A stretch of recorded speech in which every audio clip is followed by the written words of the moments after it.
Merhabalar, kanalıma hoş geldiniz. Bugün yine harika bir tarifle geldim. Ben bu tarifi 2 gün kullandım sadece.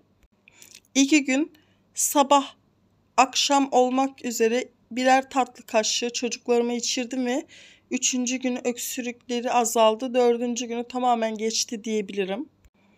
Bir tane soğanı alıp rendeliyorum ve üzerine bal, bir yemek kaşığı bal ekliyorum.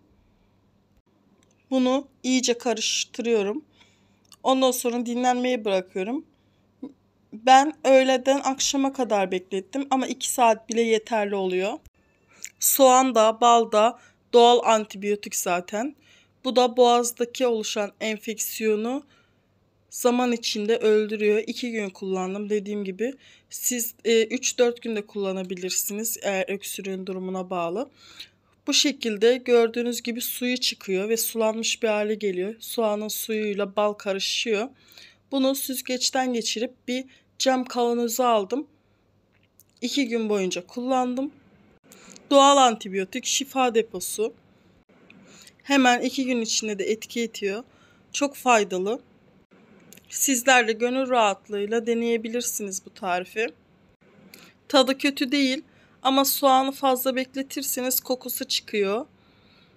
Bunu da içerken zorlanabilirsiniz ama tadında bir kötülük yok çünkü içinde bal var.